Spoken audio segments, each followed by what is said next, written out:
I wanted to just offer a very brief point here about worn out arguments against the papacy that Jay Dyer is still using. Even just recently, Jay Dyer did a video where he is using the Canon 6 of Nicaea argument against the papacy. This is one of those arguments that I really think should be retired because even Eastern Orthodox scholars themselves recognize that it is simply not a good argument and is inaccurate.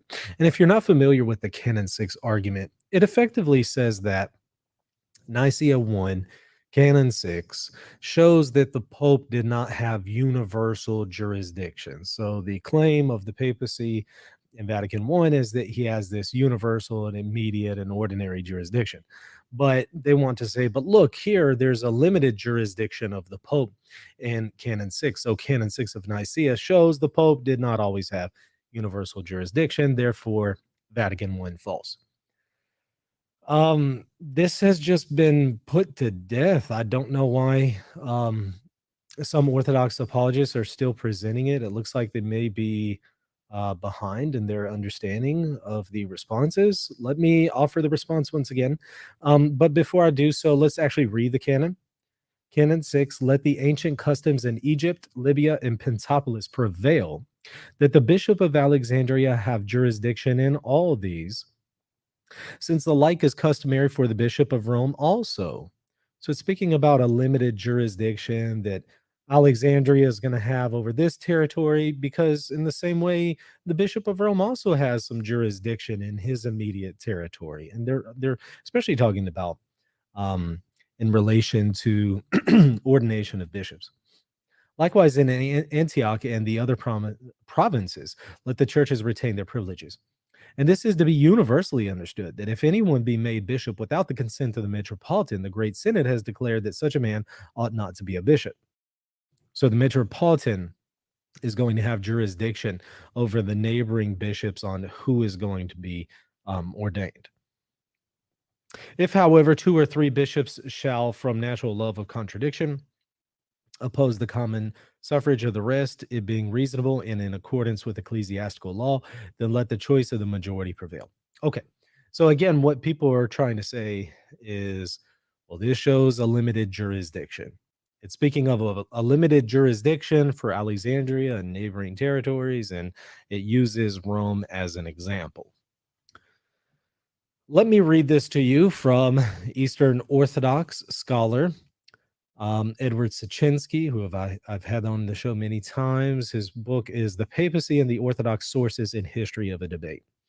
And he very clearly notes that this does not have anything to do with papal supremacy and universal jurisdiction, neither in favor of it nor against it. He says on page 175, in many ways, Canon 28, that is of Chalcedon, did not differ greatly from Canon 6 of Nicaea or Canon 3 of Constantinople I, in that it neither restricted nor expanded the Roman primacy. Why is it that Eastern Orthodox scholars who are highly educated in the field recognize this, but figures like Dyer do not? I don't know. I can't speak for Dyer, but what I can say is the reason why you have Orthodox scholars like Sachinski saying this is because they recognize that the Bishop of Rome wears multiple hats, if you will. And we can speak of the jurisdiction of the Pope in multiple ways. So the Pope is first and foremost a local bishop, the Bishop of Rome. We can also speak of him as kind of a super metropolitan, as we see here in Canon 6, a patriarch, if you will. And then we can certainly speak of him as the universal shepherd.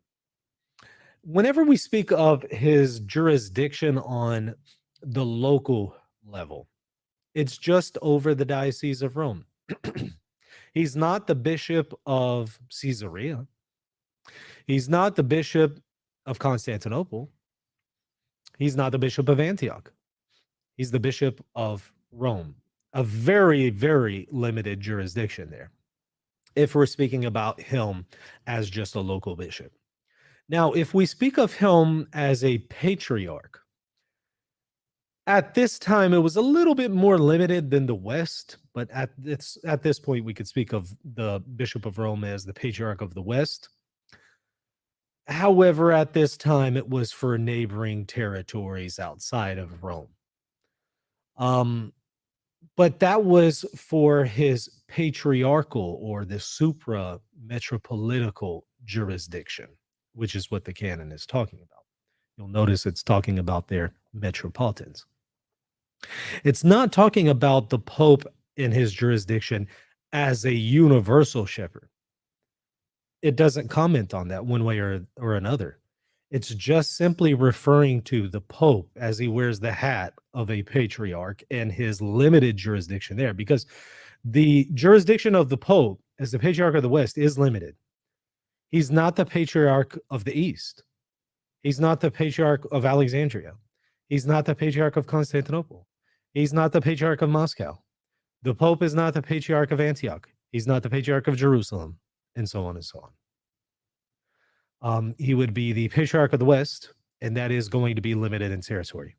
So what the canon is doing is it's pointing to that limited territory as far as his capacity as a patriarch, and using that as an analogy for the Bishop of Alexandria. It has nothing to do, one way or another, with the universal jurisdiction of the Pope as a universal shepherd.